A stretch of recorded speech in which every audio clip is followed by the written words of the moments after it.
My name is Jim, and I'm the Interim Executive Director at Career Skills Incubator.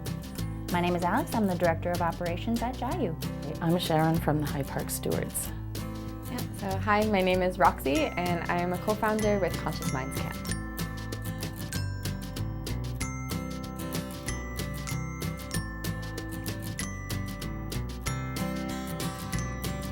It's a really different structure, I think, than a lot of volunteer groups where we let people just come whenever they want to.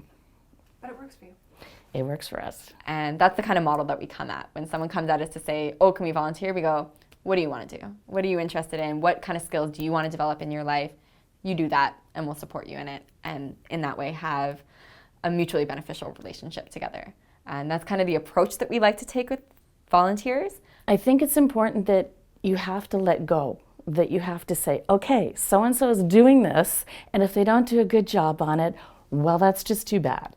But unless it's critical, it doesn't matter, and it's important to let people use their own imaginations and feel a part of something and feel in charge of something. The way that we retain our core group of volunteers is through constant engagement.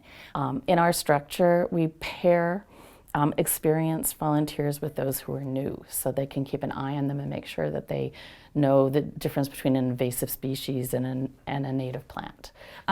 We definitely do our best with having staff meetings every couple of weeks. I think the most important thing when it comes to motivating people and keeping people engaged is that they know what's going on and they know what the next steps are and the plan is for future projects and how that road will eventually end up, because they will be helping along that road.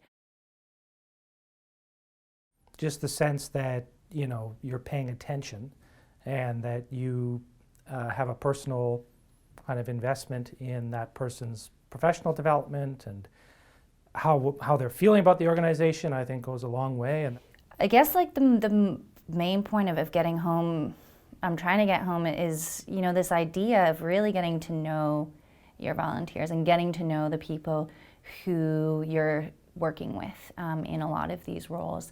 And it's sort of your duty to get to know what that person wants to do. If someone is donating their time to your organization, it doesn't really matter so much what you want them to do. You have to reverse it and really flip it onto the other way and find out what do they want to contribute to your organization, especially when you're a small organization and you are expanding and rolling into all of these initiatives throughout the year. You're going to need that support. Getting people involved in where they want to be involved, I think, is a huge thing that we really need to focus on. then the second thing is getting to know our volunteers and finding out what they're interested in and giving people like meaningful things to work on.